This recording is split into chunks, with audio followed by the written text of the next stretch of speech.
Welcome to a brand new episode of Picks with Rich. I am Rant'N Rich. And as always, I want to thank you for watching the show today. UFC 243 is going down this Saturday, October 5th, 2019 in Melbourne, Australia. It's going to be headlined by Robert Whittaker and Israel Adesanya at 185 pounds. Cannot wait for this one. Cannot wait to see Robert Whittaker making his way back into the octagon. Very excited about this main event. Also at co-main event, we have Al Iaquinta taking on Dan Hooker, one of my favorite fighters in the UFC, probably top 20, top 25 at least. He's going to be taking on Al Iaquinta. Iaquinta is a beast. He's a monster. Does not give up. He's a very, very tough fighter. I think he's been robbed, and he's had a rough time since he's been in the UFC, but nevertheless, he is a great fighter. They're going to be going at it at 155 pounds. Not for a belt, but should be a great fight as well. With that, I am really disappointed about Holly Holm. I wanted to see her step back in the octagon. Reportedly, she has a partial hamstring tear. She was supposed to fight Raquel Pennington at UFC 243. So she had to pull out, unfortunately. Hopefully, she's going to be okay. She's going to get well, heal up, come back into the UFC. But as far as Raquel, I don't know if they're trying to look for a last-minute opponent for her or if they're just going to scrap the whole fight and all. I hope that doesn't happen. I mean, I like Raquel, but to see Holly Holm in there, yeah, I was really looking forward to that. But anyway, stuff happens. This is the fight game. Fighters get injured. It is what it is. We got to move on. But really, from the first fight all the way up to the main event, there are some big fights in there, some big names. At least in my opinion, it looks like a pretty exciting event. So I'm excited about everything that's going down on Saturday. I'm going to give you guys my picks, and then I'm also going to remind you, if you guys are into fantasy, DraftKings.com, Fantasy MMA, to join my game, my personal game, UFC 243, Rich's Rant Radio Show, Picks with Rich. It's going down, so I know a lot of people like to do this and talk. We can't bet each other, of course. But we can. There is a loophole. We can do fantasy MMA, of course. So all these people making comments over the years. I've been doing this show for a few years now. Please enter my game, okay? Talk is cheap, all right? The proof is in the pudding, like I've always said. Put your money up. It's going to be a very, very small game. But I'm going to get into more details on how you can play, how you can enter the game at the end of the show. So here are my picks for UFC 243. Enjoy.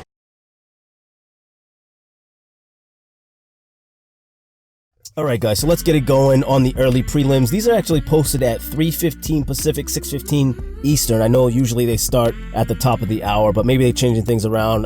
Not exactly sure. By fight time, we should all know. Go to UFC.com and just check it out. They might start at 3 o'clock Eastern and 6 o'clock Pacific. I hate when I miss thinking it's one time and miss some of the time, because 15 minutes is a fight when you think about it. So yeah, double check on that. And also, before we get going on my picks, if you guys, I'm sure, can hear me very nasally right now, something was going on.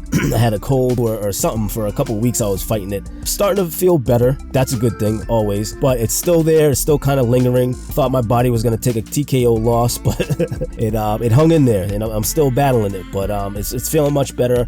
I actually sound a lot worse than I feel. So back in my regular routine and all that good stuff. So anyway, if you hear me snorting or hacking or blowing my nose or anything else, at least you know what's going on. So anyway, let's get to it. Okay, so this is the first fight of the night. We have Khalid Taha versus Bruno Silva. Taha's coming in as a favorite at a minus 240, and Silva is the underdog at a plus 200. Taha is 13-2 in his professional career, 1-1 in the UFC. He's known for his heavy hands, and just to prove it, he's got 9 wins by KO, which is pretty sweet. And Silva, on the other hand, he is 10-3-2 in his professional career, and he's making his UFC debut this weekend. So with Taha being so high, he's only had 2 fights in the UFC. Yes, he's got some clout because he's got heavy hands. I'm not as familiar with him, and definitely not familiar with Bruno Silva making his UFC debut.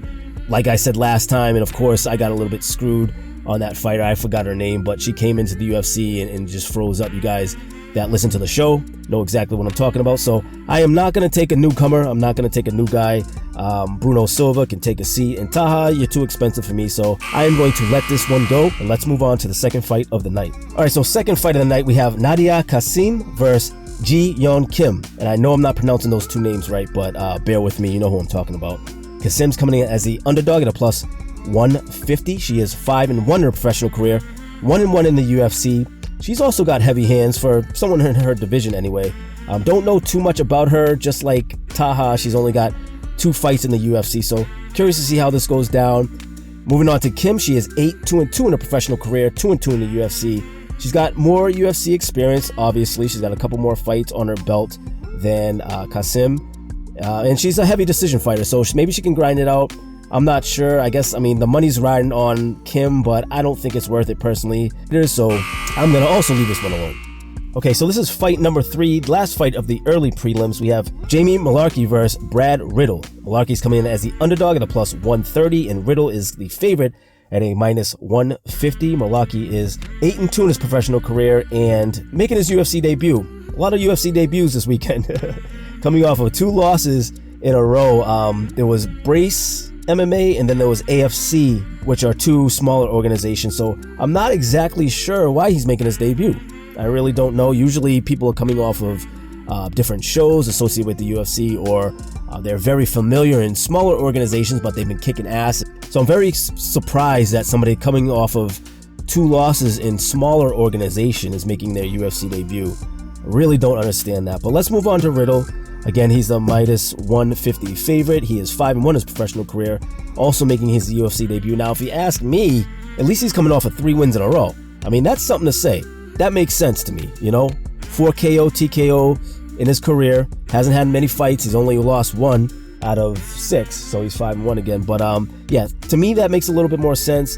Malarkey, maybe he's going to surprise everybody. I'm not sure. It's just, again, coming off of 2 losses in a row, then making your UFC debut. To me, that's just a bad look. Not taking this one at all. Not sure about Riddle. If I had to, I would definitely take Riddle just on paper. Looks like it makes sense to me, but not touching this one. Okay, so moving on to the prelims. I believe these are on ESPN. Again, I'm not sure the broadcast. Check on the website, UFC.com, to let you know, but I do know they start at 5 o'clock Pacific and 8 o'clock Eastern time. 4th fight of the night, we have Megan Anderson versus Sarah Fern dos Santos. I'm just going to call her Dos Santos because that's a long-ass name. Anderson's coming in as the favorite at a minus 500. That's a pretty damn big favorite. She is 9-4 in her professional career, 2-1 in the UFC. She's got a nice, long, lanky stature. She's got a decent reach, somewhat heavy hands. She has a lot of KO, TKO finishes, which is great. Fought in Invicta and other organizations. And then Santos is 6-2 in her professional career, making her UFC debut. Quite a heavy underdog at a plus 400 again. She's also got some heavy hands though. 4 KO, TKO wins out of her 6 wins, so that's pretty good. But in all honesty, I'm not that impressed with Megan Anderson. I think that she's a little overhyped, and especially, I mean, if you look at this odd of minus 500, seriously, I think she can take a hike. And Santos, I know nothing about her. I'm just going off of stats. I'm going off of things that I see on paper, and I wouldn't take her if I was betting somebody else's money. So I'm going to leave that one completely alone. All right, so 5th fight of the night, we have Kalin Potter versus Maki Pedalo. Potter's coming in as the somewhat heavy underdog at a plus 255. He is 17-8 in his professional career, 0-1 in the UFC. That's not really looking good. Most of his wins have been by submission. Now, little news fact, little TMZ gossip fact. This guy was a Nickelodeon star, or he is a Nickelodeon star, which is pretty cool. Somebody like that coming into the UFC. I mean, he's a big dog, so on paper, he's supposed to lose this fight. But, I mean, 17-8, he's been fighting for a long time. He's got a heavy history. Not so much in the UFC, of course. He's only had 2 fights in the UFC, but yeah, curious to see how it goes for him. So Pedalo is 17-4 in his professional career, making his UFC debut. A lot of UFC debuts. I said that last time, and I mean it too. A lot of UFC debuts. Definitely has a thicker fight history as far as the people that he's fought. He's fought some big names and some heavy hitters and experienced guys, so unlike Potter. But I'm gonna stay away from this, guys. I know I keep carrying on about not betting these fighters. I'm not just gonna randomly pick for you guys. There's plenty of people that do that, and they just go around picking, and if you were to ask them and truthfully get an answer, a lot of times they're not putting up their money on these people that they pick. So I'm gonna leave that one alone because it's not gonna make me any money. Okay, so this is the 6th fight of the night. This is still on the prelims. Justin Taha versus Yorgan De Castro. Tafa's coming in as the slight favorite at a minus 125. He is 3-0 in his professional career, also making his UFC debut. Don't have a lot of stats on him. Not sure how it's gonna go. Very curious to see how this is gonna go because I'm gonna take a chance on somebody, but let me keep going and I'll talk about that in a minute. So moving on to Castro, he's a slight underdog at a plus 105. And again, these odds are opening up. This is the beginning of the week. By the time you hear this, it's going to change. I'm sure it's going to fluctuate. Most of them, maybe not all of them, but most of them. So don't get too hung up on these numbers. They should be fairly close. They shouldn't shoot up or shoot down too much, but these odds that I'm giving you are the beginning of the week when I looked them up. So sorry, back to Castro. He was on Dana White's Contender Series. He won by TKO. I believe it was by some heavy leg kicks. Don't know if it was a fluke, don't know if his competition was just stale or whatever. Don't know too much about him. I mean, just that one fight, technically you get ranked for those Dana White Contender Series, so I don't know, I wouldn't really call that a real UFC fight, but he's been in there, so I'm actually going to put him on a parlay, but I'm going to get into all that at the end of my pick. So I'm going to keep moving on. Okay, so this is the 7th fight of the night. Hometown guy Jake Matthews versus Rustem Akman. Matthews is coming in as the favorite at a -280. He is 14-4 in his professional career, 4-3 in the UFC. I really used to like Jake Matthews. I know he's had he's had some tough times in the UFC, up and down. Very skilled, well-rounded fighter. His wrestling game is on point. He can take people down, submit them. He's got some heavy hands. And when he knows how to grind it out too, when he needs to grind it out, he needs to pace himself, get those decision wins. He's been around for a very long time, coming out of the Ultimate Fighter. Have a lot of respect for him, but every time I take Matthews, I seem to lose. And at a -280, let's move on to Akman. He is 6-1 in his professional career, 0-1 in the UFC, so he lost 1-1. Don't know much about him. I would say Jake Matthews is going to take this. I think he needs this win. I think he has the experience to get it done. But I can't lay that type of money. Again, I like Matthews. I can't lay that type of money. I think Matthews is tough. He comes up short a lot. I know on a couple occasions it was his stamina. Hopefully he has that under control. I'd love to see him making title shots and things like that, but just don't think he's ready for it. Still a young guy, so he's got plenty of time, but he has been fighting for a while, so there's a lot of miles on his engine. But yeah, I'm gonna leave this one alone, guys. I'm not gonna take really anything in these first two cards. So moving on to the main card, coming on at 7 o'clock Pacific, 10 o'clock Eastern. Fight number 8. We have Luke Jimeu versus Diego Lima. Jimeu is coming in as the slight underdog at a +130. He is 13-4 in his professional career, 2-1 in the UFC. And Lima is 14-7 in his professional career, 3-5 in the UFC. Both well-rounded fighters. They actually match up very well. Man, if I had gun to the head, I guess I would take Lima. Lima has been, he's come up short on many occasions.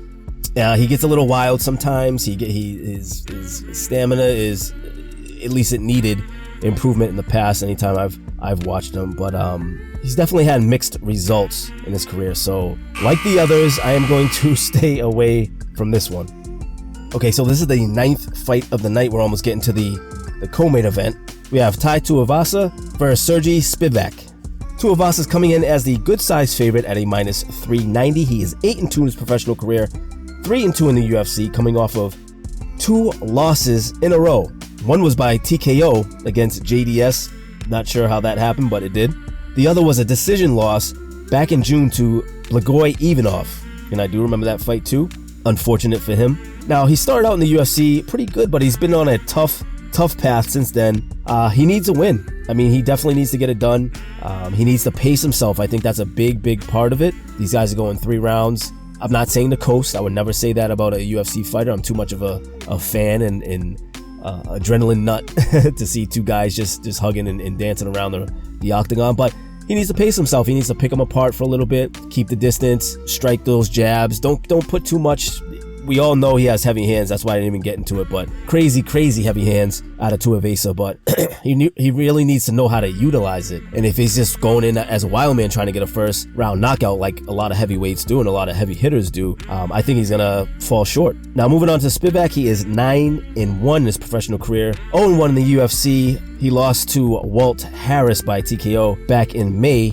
He does have an underrated submission game, which we need to bring up, we need to talk about, of course. So I think if there is a way, I know these are, I mean, they're both big guys, but if there is a way he can take Tuivasa down, he might have a better shot than just trying to stand and trade with him, because we all saw what happened with Walt Harris, or at least most of us did. He was 1 out of 3 in total strikes. He lost in the, first 50 seconds of the first round. I mean, that's quick. That is quick. And I watched the fight. A few times before I did this, and I'm wondering what happened. Walt Harris is a beast. Don't get me wrong. I'm not trying to take anything away from him, but yeah, I mean, that's quick. So Tuivasa is no joke. I mean, he can sling. I think if he wears him out a little bit, and of course doesn't get taken down, which can be a trip sometimes with these heavyweights. It's not as easy as said, but whatever, man. If he can't take him down, I think he's in serious trouble. So I'm gonna take Tuivasa on this, but again, I'm gonna wait until the end of the show because I have kind of a lot going on. I have a parlay, and then I have 2 single bets. I'm gonna go over that in just a few minutes. So let's move on. So co-main event. This is fight number 10, Al Iaquinta versus Dan Hooker. Iaquinta's coming in as the underdog at a plus 145. He is 14-5-1 in his professional career, 9-4 in the UFC. He's coming off of a loss to Donald Cerrone back in May. And before the Khabib loss, though, back in April of 2018, he was on a 5-fight win streak, which is very impressive. He's a very experienced fighter. He's a well-rounded fighter. He doesn't like to really go to the ground, but great wrestler. He's got a decent submission game. He can get it done like that. I think pride a lot of times gets Al Iaquinta. He's a prideful guy. He loves to box. Somewhat on the slow side, and I think I'm going to talk about Dan Hooker in a second. I don't think he's going to match up with Dan Hooker just striking. So that's why I'm talking about his wrestling game, if he can take him down and maybe do some things different, maybe do some things that Dan Hooker's not really expecting. I think that might be his best option. So speaking of Dan Hooker, let's move on to him. He's coming as the favorite at a minus 165. He is 18-8 in his professional career, 8-4 in the UFC, coming off of a KO win against James Vick. He's got great hands, phenomenal stand-up. Muay Thai is definitely above par. And he's also got an underrated jiu-jitsu game too, because he has some wins in there in his professional record, at least on paper, with the submission wins. So that's always good. He's got 7 submission wins on his record. Now, the biggest thing besides the stand-up, I'd say 1 is his speed over Iaquinta, and number 2, he's got a 4-inch reach. He's coming in with a 4-inch reach advantage, which is pretty damn good. That's 2 on each side. So yeah, that makes me, I'm a huge Dan Hooker fan. You guys saw it on the intro. So obviously you probably knew I'm going to take him anyway. Again, I'm going to get to that. I got one more fight left, then I'll get into all the totals and stuff. So moving on to the last fight, 11 fights. Again, I am very disappointed that Holm was injured, but I hope she's doing well. That's the most important thing. Just wanted to see her fight. I'm being a little selfish as a fan of hers. I wanted to see her fight, and I would have had the house on Holm as long as the odds weren't too crazy. I didn't even look it up. Like by the time I got into this show, I had already heard the news. So all good. We still have 11 fights total. This is the champion Robert Whittaker taking on Israel Adesanya. This is the newcomer, the young guy coming through the ranks, doing it very, very impressively. But anyway, Whittaker is a minus 105 underdog. He is 20-4 in his professional career, 11-2 in the UFC. He won his last 9 fights. He has not lost a fight since 2014. He's beat Yoel Romero twice. And he's somewhat of a long, rangy fighter. He's not as long as Adesanya, and I'll get into Adesanya in a second, but he's got a reach, and he likes to strike. I think overall, he's probably more of a well-rounded fighter than Adesanya. He has different sides to him where he can take it down to the mat if he needs to. He can do different things. I think a speed advantage, at least, he's been injured for quite a while. So, ring rust, all that stuff. People say it's true. People say it's not true. Whatever. I believe it's true. He may get in there and look like a completely different fighter. But if we just talk about to where before he got injured, very, very fast fighter. I think his speed would definitely outdo Adesanya, if you're asking me. But yeah, like I said, Ultimate Fighter 2012, I believe, was when he first came in the UFC. So he's been doing a lot, and he's been whipping ass and taking names. And if it wasn't for injuries, who knows how many title defenses he would have fought and defended the belt. So very excited to see this one. Let's move on to Adesanya. He's a slight favorite at a minus 115, coming off of 2 decision wins. There were some tough fights in there, don't get me wrong. Adesanya is very, very confident, and when you see him, you can tell why he's confident. But I've seen him get dragged into the later rounds and not look as sharp as he does in those first couple of rounds. But at the end of the day, he always gets it done. I mean, look at his record, 17-0, 6-0 in the UFC. I mean, that's pretty incredible. He beat some big names too. I mean, Kevin Gastelum is no slouch. Anderson Silva, yes, he's older, but still no slouch. Derek Bronson, he's had his moments, his good moments, his bad moments. Still not a slouch. Heavy hitter, crazy knockout artist. And I think overall, the length, I'm not going to say a size difference, because size usually I always think of like muscle mass or something like that, but I will call it a length difference. He's 4 inches taller than Whittaker, and he's got a 6.5 inch reach. I'll say it again. He's got a 6.5 inch reach. And you know what? He's great at using it because he's a stand-up guy. He's a Muay Thai practitioner, a great kickboxer, likes to spin, likes to do flashy stuff once in a while, but is very, very, very precise. He actually reminds me a lot of Anderson without all the antics. I love Anderson to death. Favorite fighter of all time, for sure, #1. And part of the reason why I always liked Anderson so much is because of those comical antics that he does. Adesanya's not so bad. He might do a little riffraff in there, but he's very, very sharp. He's like a sniper. Really cool. And I was saying about Whittaker taking him down and having some other things under his belt that Adesanya doesn't. Adesanya's got some good takedown defense, 85% in the UFC. And as far as striking goes, he's over 50% that connects. So that's pretty good. Okay, so that's the last one. Let's add up these totals. Let's see who I'm gonna take. And actually, I forgot. Sorry, when I was going over the Megan Dos Santos fight, I'm actually going to not take a fighter, but I'm gonna take the over. I'm gonna pick that fight goes to decision, or I'm gonna pick that it goes over 2.5 rounds. Right now, if it goes to decision, I had plus 155 on that one, but I'm gonna parlay it. I'm gonna go with a 3-fighter parlay, so I'm gonna go throw that on there. I'm gonna say that Castro wins, and I'm gonna say that Tuivasa wins. So I'm gonna take that 3-fighter parlay. Again, the over under 2.5 rounds by decision at a plus 155. Castro's at a plus 105, and Tuivasa is at a minus 390. So you add all that up. I'm actually only going to take it. I know I usually do 100. I'm going to take it for $50. $50 will potentially make me 275. So I'm going to go with that. That's going to be one of my bets, a 3-fighter parlay over under Castro and Tuivasa on that one. And then I'm going to take 2 single bets. So I'm going to have 3 bets in total. This one, I'm going to take Dan Hooker. I think he's going to win by TKO KO. And again, I'm just giving you TKO KO. Doesn't really matter when it comes to the money. I'm really focused on just the winner. I'm going to take him $165 to make 100. So he's got to come through for me. I'm spending quite a bit just to make 100. But I'm confident. I really feel that he's going to get it done. And then last but not least is my last bet. This is my 3rd bet of the night. Israel Adesanya, I already told you guys, I'm going to take him 115 to make 100. So that's not as bad. It's a lot closer. That's actually almost even. That's almost like putting up 100 to make 100. But I'm going to do that. And my grand total, okay, I have the 3-fighter parlay. I'm taking Dan Hooker. I'm taking Israel Adesanya.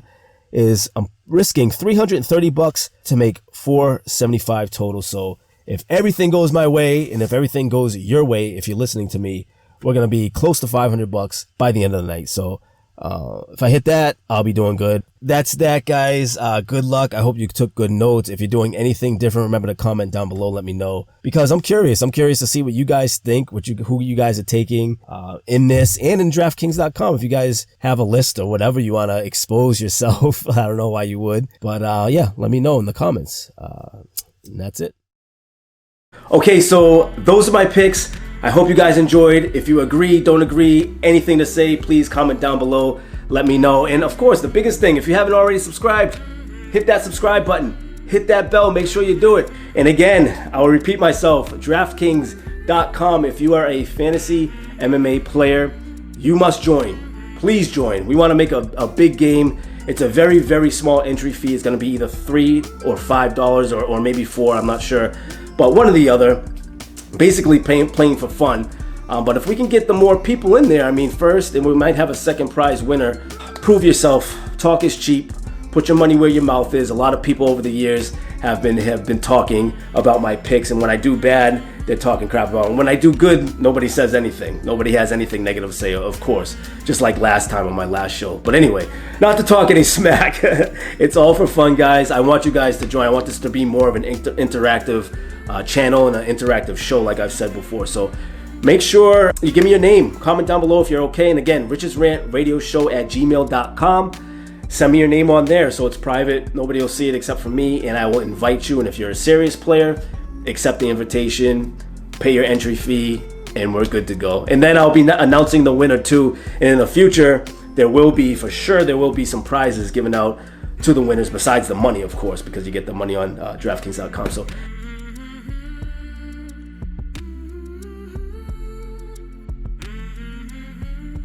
that's all I got for you. Have a great weekend. Enjoy the fights. And as always, Rant'N Rich here, signing out from sunny SoCal. I'm out of here. Latest.